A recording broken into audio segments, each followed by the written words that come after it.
जय हिंद दोस्तों, आप सभी का स्वागत करता हूं अपने YouTube चैनल पर।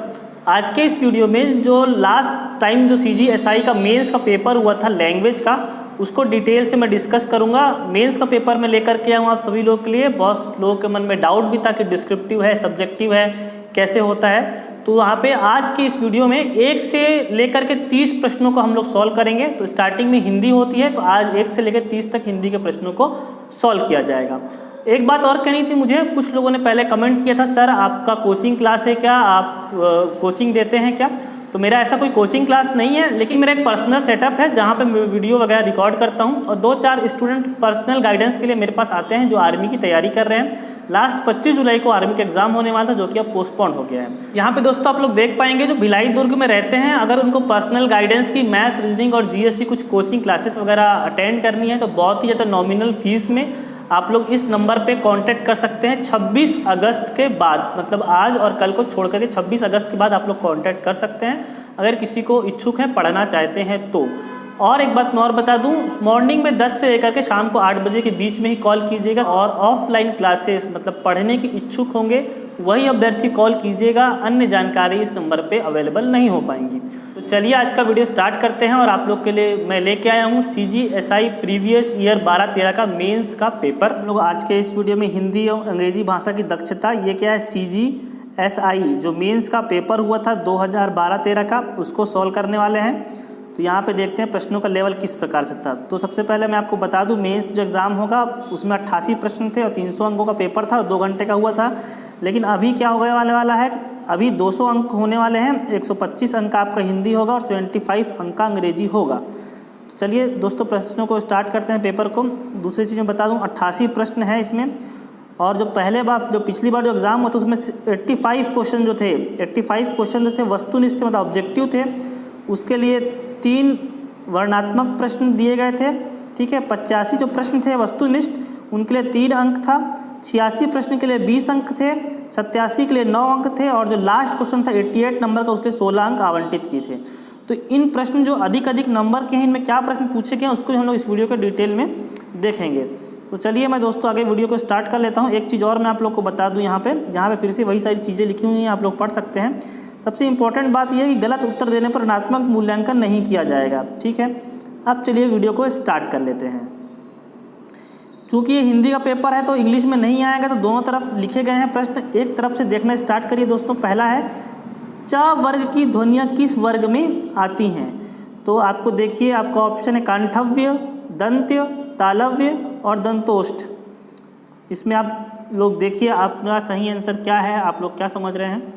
इसका राइट आंसर होने वाला है तालव्य है इसका राइट आंसर। च वर्ग जो है वो तालव्य से निकलता है। उसके बाद में बात करूँ, जो कंठ वर्ग है, देखो का वर्ग बोलते हैं, का खा गा घा अंखा, ये कंठ वर्ग होता है, का खा गा घा अंगा निकलता है। दंत से क्या निकलता है? दंत जो होता है वो ता वर्ग के लिए होता है, ता था दा धा ना। और जो दंतोष्ठ होता है, दंत और ओष्ठ, इसमें पा वर्ग आते हैं, पा फा मा। एक्चुअली क्या वो ओष्ठ वर्ग होता है। दंतोष्ठ में केवल वा आता है, केवल वा लेटर इसमें आता है। दंतोष्ठ में केवल वा आता है, जो दांत और ओंठ दोनों से निकलते हैं। तो इसका राइट आंसर क्या हो गया? इसका राइट आंसर हो गया तालव्य। दूसरा प्रश्न देखिए, पंचमाक्षरों का उच्चारण स्थान होता है, पंचमाक्षर अक्षरों का उच्चारण स्थान क्या होता है? पहला ऑप्शन है नाक, दूसरा ऑप्शन है ओठ, तीसरा ऑप्शन तालु और चौथा ऑप्शन है दांत। तो पंचमाक्षर अक्षर क्या कहते हैं? जो किसी वर्ग के जो अंतिम अक्षर होते हैं उन्हीं पंचमाक्षर अक्षर कहते हैं। तो इसका राइट आंसर क्या होगा दोस्तों? देखिए आप लोग सोचिए। इसका राइट आंसर हो जाएगा अनुनासिक उनको कहते हैं, और इसका राइट आंसर हो जाएगा नाक। पंचमाक्षर अक्षरों का जो उच्चारण होता है वो नाक से किया जाता है। क्वेश्चन नंबर 3 देखिए, सूची 1 और सूची 2 को सुमिलित करते हुए नीचे दिए गए कूटों में सही विकल्प का चयन कीजिए। तो कपाट है, 11 है, बटन है और ओणम है। सामने में उसका देखना है कि हिंदुत्तर भाषा है, विदेशी भाषा, तद्भव है, तत्सम है।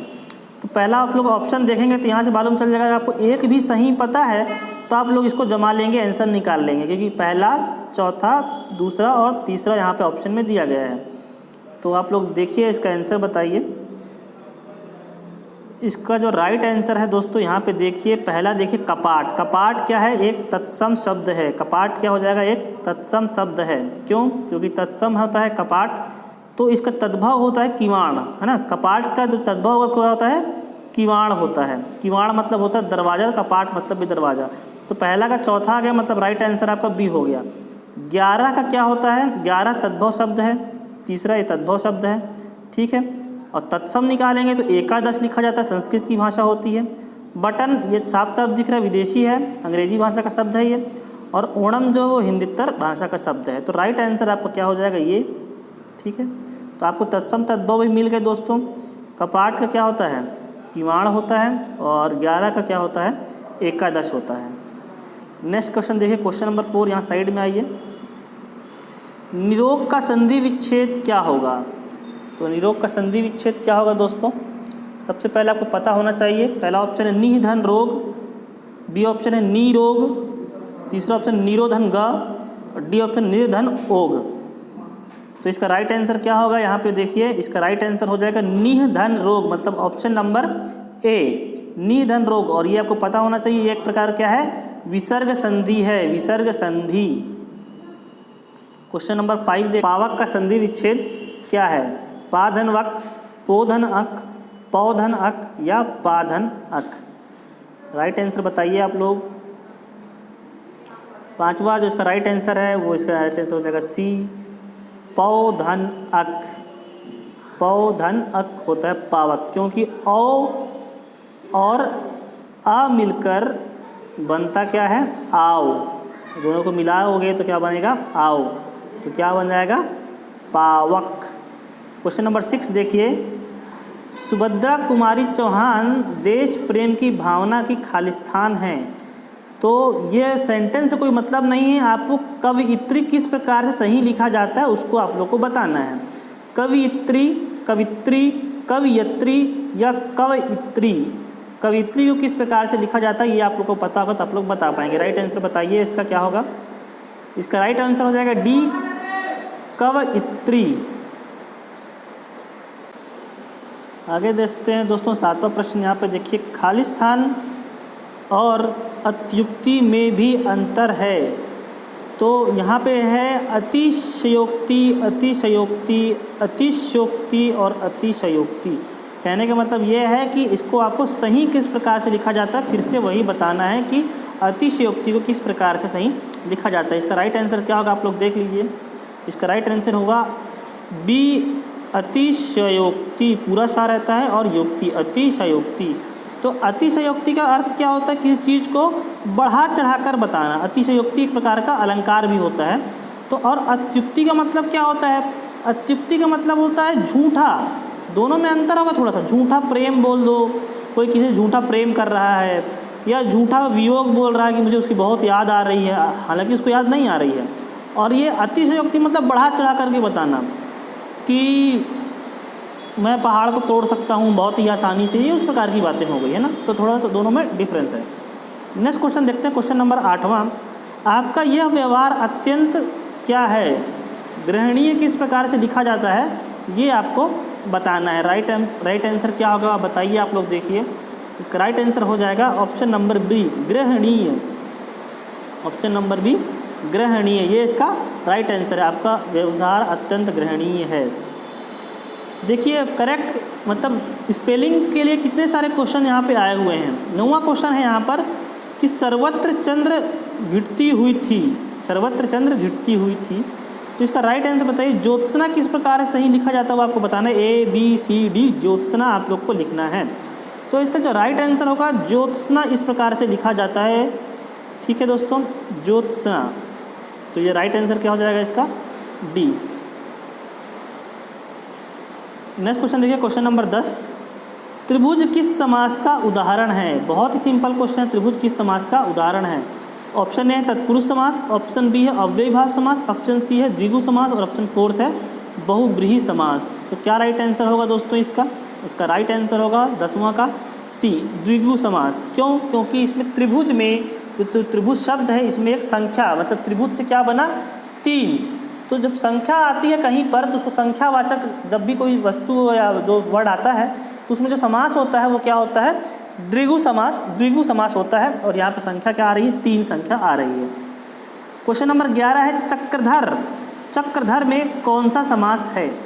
चक्रधर का मतलब क्या होता है? पहले ऑप्शन देख लीजिए, बहुब्रीहि समास, ऑप्शन नंबर 2 द्विगु समास, ऑप्शन 3 कर्मधारय, ऑप्शन 4 है अव्ययी भाव समास। तो इसका जो राइट आंसर हो जाएगा, आप सभी को पता होना चाहिए, बहुब्रीहि समास। चक्रधर का अर्थ होता है चक्र को धारण करने वाले, और चक्र को धारण करने वाले भगवान का नाम है विष्णु भगवान। तो विष्णु भगवान को इनडायरेक्टली बताया जा रहा है क्या? चक्रधर। तो जब किसी तीसरे व्यक्ति का बोध हो तो वहाँ पर होता है बहुब्रीहि समास। क्वेश्चन नंबर 12 देखिए, निशीथ का अर्थ क्या है? निशीथ, या ये भी कह सकते हैं निशीथ किसका पर्यायवाची है? तो निशीथ का पर्यायवाची आप लोग ऑप्शन देखिए, निशा में स्थिर रहना, निशा मतलब होता है रात्रि, बी ऑप्शन है आधी रात, सी ऑप्शन है चंद्रमा, और डी ऑप्शन है सूर्य। तो इसका राइट आंसर क्या होगा बताइए? निशीथ का जो अर्थ होता है वो राइट आंसर हो जाएगा इसका आधी रात। इसके अलावा और भी बहुत सारे इसके मतलब होते हैं, जैसे कि लोहा और इस्पात में भी निशीथ बोलते हैं, लोहा भी इसका पर्यायवाची होता है। या कोई शांति का जो समय होता है, शांति का समय, उसको भी हम लोग निशीथ कहते हैं। ठीक है दोस्तों, तो इसका राइट आंसर वो हो जाएगा निशीथ। क्वेश्चन नंबर अगला देखिए, क्वेश्चन नंबर 13 चलते हैं। इनमें से तद्भव शब्द है, यहाँ पे सब तत्सम शब्द दिए हुए हैं एक्चुअली में, इनमें से आपको बताना है कि तद्भव उनमें से कौन सा है। पहला ऑप्शन है सूर्य। सूर्य तद्भव शब्द है क्या? नहीं, तत्सम शब्द है, क्योंकि सूर्य का जो वो होता है तद्भव होता है, वो होता है सूरज। सूरज ये तो नहीं हो गया। खीर जो है यही क्या है? एक तद्भव शब्द है, ये एक राइट आंसर हो गया, क्योंकि खीर का जो तत्सम होता है वो होता है क्षीर। खीर क्या कहा जाता है? क्षीर। शुष्क, शुष्क क्या होता है? इसका तद्भव क्या होता है? सूखा, मतलब खीर शुष्क तत्सम शब्द हो गया, सूखा। अग्नि का होता है आग। तो सभी क्या है इसमें से? तत्सम शब्द हैं। एक तद्भव है, उसका नाम है खीर, क्योंकि खीर का जो तत्सम होता है वो होता है क्षीर। तो राइट आंसर क्या हो जाएगा हमारा? खीर। क्वेश्चन नंबर 14 है, स्मरण का विलोम शब्द है। पहला ऑप्शन है स्मरण, बी ऑप्शन है अनुस्मरण, तीसरा ऑप्शन है विस्मरण, और या इनमें से कोई नहीं। तो ये बहुत सिंपल है। जो स्मरण का होता है विस्मरण। विस्मरण का अर्थ होता है भूल जाना, और स्मरण का अर्थ होता है याद रखना। 15 ऑप्शन, निम्नलिखित युग्म में से विलोम की दृष्टि से कौन सा युग्म सही नहीं है? विलोम के हिसाब से वो सही नहीं होना चाहिए। ठीक है, आगे यहाँ पे देखिए, ऋजु का वक्र विलोम होता है। ठीक है, कुटिल का सरल ये भी विलोम है।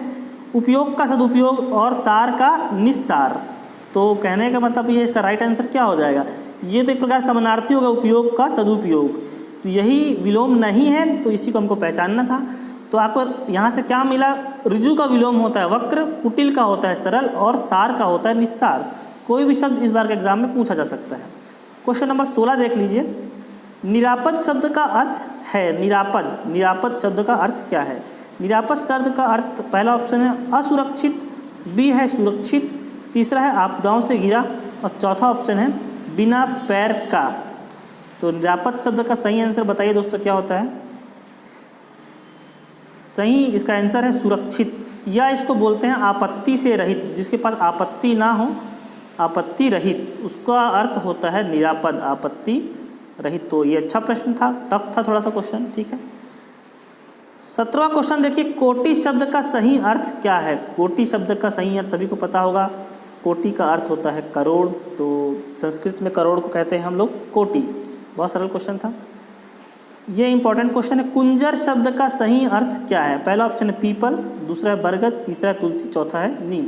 कुंजर शब्द जो है किसका पर्यायवाची है? बताइए, आप लोग सोचिए। तो कुंजर शब्द का सही अर्थ हो जाएगा पीपल, ये इसका पर्यायवाची है। कुंजर का अर्थ होता है पीपल।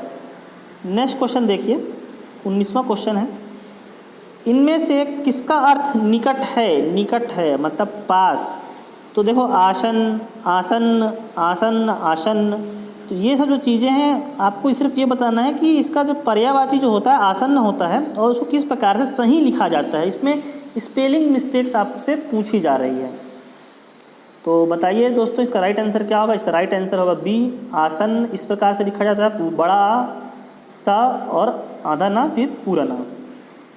क्वेश्चन नंबर 20 देखिए, इनमें से कौन सा अर्थ अज का नहीं है? मतलब अज के यहाँ पे पर्यायवाची दिए गए हैं, आपको बताना है कौन सा पर्यायवाची उसका नहीं है। पहला ऑप्शन है बकरा, दूसरा ऑप्शन दशरथ के पिता, तीसरा ऑप्शन है व्यवधान और चौथा ऑप्शन है ब्रह्मा। तो इसका राइट आंसर बताइए दोस्तों, अगर आप लोग को पता है सोच लीजिए आप लोग अपने मन में। मैं बताता हूँ इसका राइट आंसर होता है व्यवधान। व्यवधान मतलब किसी के रास्ते में बाधा पैदा करना। तो ये अज का अर्थ नहीं है। अज का अर्थ जो होता है, बकरा को भी पर्यायवाची अज होता है, दशरथ के पिताजी का नाम भी अज था और ब्रह्मा को भी अज कहा जाता है। ठीक है, ज का अर्थ होता है जन्मा, ये अजन्मे हैं। ठीक है, इनका जन्म नहीं हुआ था, इस प्रकार से कहा जा सकता है अजन्म। क्वेश्चन नंबर 21 देखिए, बालक छुरी से खेलता है में छुरी से किस कारक की ओर संकेत करता है। तो छुरी से खेलता है, किससे खेलता है? छुरी से खेलता है। तो जो छुरी से खेलता है तो कर्ता ने कर्म को करण से एक करण कारक है, इसमें यहाँ पे साधन दिया गया है, इसलिए क्या हो जाएगा? करण से, करण कारक है। तो राइट आंसर क्या हो जाएगा इसका? ऑप्शन नंबर ए, ये क्या है? करण कारक। छुरी से खेलता है, माध्यम दे दिया गया, साधन दे दिया गया, तो आप लोग पूरा कारक विभक्ति रचना पढ़ना पड़ेगा आपको, तब ये क्वेश्चन सॉल्व होंगे आपसे। क्वेश्चन नंबर 22 देखते हैं। 22 है, कौन सा वाक्य संप्रदान को स्पष्ट रूप से व्यक्त करता है? धोबी को कपड़े दो, भिखारी को कपड़े दो, राजू को जाने दो और राम वन चले गए। तो आप देख लीजिए, संप्रदान का है, राइट आंसर हो सकता है इसका राजू को जाने दो, राजू को जाने दो। सभी को शब्द तो सभी में इस्तेमाल हुआ है, आप लोग और सर्च कर सकते हैं। मेरे हिसाब से मैं आपको राइट आंसर बता रहा हूँ, राजू को जाने दो। क्वेश्चन नंबर 23 देखिए दोस्तों। 23 है, कुम्हार मिट्टी से घड़े बनाता है, निम्न में से कौन सा कारक है? अधिकरण कारक, संप्रदान कारक, अपादान कारक और संबंध कारक। तो अधिकरण का में या पर आना जरूरी होता है, यहाँ पे से शब्द का इस्तेमाल किया गया है। संप्रदान जो कारक होता है उसके लिए होता है के लिए भी यहाँ पे प्रयोग नहीं किया गया है। अपादान कारक यहाँ पे हो सकता है, और संबंध कारक का मतलब होता है का के की या रा रे री आएगा शब्द में, तभी उसका इस्तेमाल होता है। तो इसका जो राइट आंसर होगा, देख करके हमें मालूम चल रहा है कि यहाँ पे राइट आंसर क्या हो जाएगा इसका? अपादान कारक। जो करण कारक होता है उसमें भी से शब्द का इस्तेमाल होता है, यहाँ पे करण ऑप्शन नहीं, तो आप अपादान को टिक कर सकते हैं। क्वेश्चन नंबर 24 देखिए, इन वाक्यों में से किसमें करण कारक का चिन्ह प्रयुक्त हुआ है? बच्चे पेंसिल से खेलते हैं, सी ऑप्शन है पहाड़ से नदी निकलती है, डी ऑप्शन है दूध से दही बनता है। तो इसका आपको क्या लगाना है? करण कारक का चिन्ह बताना है। सभी में यहाँ पे से शब्द का प्रयोग किया गया है। तो मेरे हिसाब से जो मेरे को राइट आंसर लग रहा है, बच्चे पेंसिल से खेलते हैं, यहाँ पे खेलने की क्रिया हो रही है और साधन के रूप में पेंसिल का इस्तेमाल किया जा रहा है। ठीक है, और लड़की घर से निकलती है, तो मतलब ये अलग होने का भाव, घर से अलग हो रही है। पहाड़ से नदी निकल रही है, ये भी अलग होने के भाव में आ रहा है, लेकिन यहाँ पे करण कारक पूछा गया। दूध से दही बन रहा है, तो ये भी दूध से अलग होकर के दही बन रहा है। तो जो राइट आंसर बच्चे पेंसिल से खेलते हैं, यही इसका राइट आंसर मुझे लग रहा है। क्वेश्चन नंबर 25 देखिए, बूढ़ा विशेषण से भावात्मक संज्ञा क्या बनेगी? पहला है बुढ़वा, बी ऑप्शन है बुढ़ापा, सी ऑप्शन है बुढ़िया, या इनमें से कोई नहीं। तो बूढ़ा से क्या बनेगा दोस्तों? आप सभी लोग को पता होगा, बहुत सिंपल है, बूढ़ा से बनता है भाववाचक संज्ञा बुढ़ापा। तो इसका राइट आंसर बी हो जाएगा, बुढ़ापा। क्वेश्चन नंबर 26 देखिए, सुंदर विशेषण का रूप स्त्रीलिंग में क्या होगा? सुंदरी, सुंदरा, सुंदर, या इनमें से कोई नहीं। तो आप सुने ही होंगे, विश्व सुंदरी लग रही हो तुम, तो विश्व सुंदरी मतलब स्त्रीलिंग हो गया सुंदरी। तो इसका राइट आंसर क्या हो जाएगा? ऑप्शन नंबर ए, सुंदर का स्त्रीलिंग रूप होता है सुंदरी। क्वेश्चन नंबर 27 देखते हैं, इनमें से किस शब्द का उपयोग सदैव बहुवचन में होता है? पहला ऑप्शन है कायर, बी ऑप्शन है दर्शन, सी ऑप्शन है वी, चौथा ऑप्शन है शाखा। तो इसमें से कौन से शब्द है जिनका हमेशा प्रयोग बहुवचन के लिए ही होगा? तो इसका राइट आंसर हो जाएगा दोस्तों, बताइए। इसका राइट आंसर हो जाएगा दर्शन, बी। दर्शन क्या है? हमेशा बहुवचन शब्द में प्रयोग किया जाता है। और भी बहुत सारे शब्द हैं, जैसे कि एक बहुत फेमस शब्द है, बार बार एग्जाम पूछता है, बताया था, आंसू। आंसू होता है, वो हमेशा बहुवचन में होते हैं। और एक शब्द पूछा जाता है हमेशा एग्जाम में, उसका वो शब्द है हस्ताक्षर। ये भी हमेशा बहुवचन में प्रयोग होता है। हस्ताक्षर हो गया, आंसू हो गया, और जैसे कि प्राण हो गया, ये भी बहुवचन में हमेशा इस्तेमाल किया जाता है। और जैसे कि आदरणीय हो गया, आदरणीय ये भी बहुवचन में ही प्रयोग किया जाता है, ठीक है, आदरणीय। तो इस प्रकार से आप लोग और भी शब्द हैं देख लेंगे। 28वां क्वेश्चन देखते हैं दोस्तों, इनमें से कौन सा शब्द विशेषण नहीं है? विशेषण नहीं है। पहला ऑप्शन है पौष्टिक, सेकंड ऑप्शन है दयालु, थर्ड ऑप्शन है प्रकृति, चौथा ऑप्शन है काला। विशेषण नहीं है आपको बताना है। तो इनमें से सभी विशेषण हैं, बस एक को छोड़ करके, और वो है राइट आंसर होगा जाएगा प्रकृति।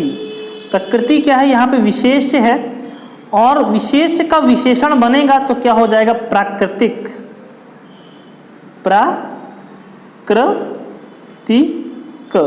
प्राकृतिक। तो प्रकृति जो है वो विशेष्य है, तो ये विशेषण नहीं है, और यही इसका राइट आंसर हो जाएगा।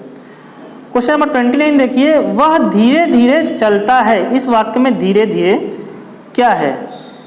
विशेषण है, सर्वनाम है, क्रिया विशेषण है या संज्ञा है?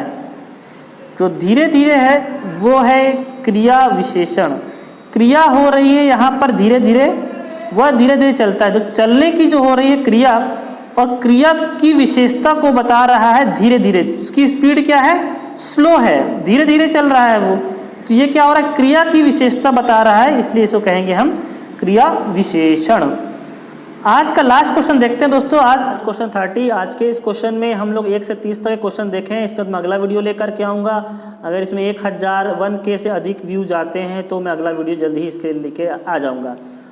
ऑप्शन देखिए, लास्ट क्वेश्चन है आज का, इनमें से कौन सा शब्द सर्वनाम नहीं है? कुछ, कौन, क्या और इधर, ये 4 ऑप्शन दिए गए हैं आपको। तो सर्वनाम सबसे पहले आपको पता होना, जो संज्ञा की जगह में शब्द आते हैं उनको हम सर्वनाम कहते हैं, और ये 6 प्रकार के होते हैं। तो कुछ जो है, कुछ, तो ये तो अनिश्चयवाचक सर्वनाम है, अनिश्चयवाचक सर्वनाम।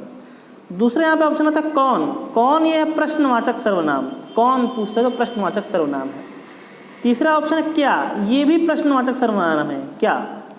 जो लास्ट ऑप्शन है यही एक राइट आंसर इसका बच गया, इधर, इधर, उधर, ये क्या है? सर्वनाम नहीं है। तो दोस्तों क्वेश्चन तो और भी बहुत सारे हैं आगे में, ठीक है, तो उसको हम लोग बाद में करेंगे, नेक्स्ट वीडियो में ज़रूर करवाऊंगा। आज के इस वीडियो में दोस्तों मैं इतना ही रखता हूं, और मिलता हूं आपसे अगले वीडियो में। अगर अधिक व्यू जाते हैं इसमें तो मैं निश्चित तौर पे जल्द ही इसका सेकंड पार्ट भी लेकर के आऊँगा। तो अगर आप लोग हमारे चैनल को सब्सक्राइब नहीं किए हैं तो उसको सब्सक्राइब कर लें, और नेक्स्ट वीडियो में हम आपसे मिलते हैं। तब तक के धन्यवाद। जय हिंद।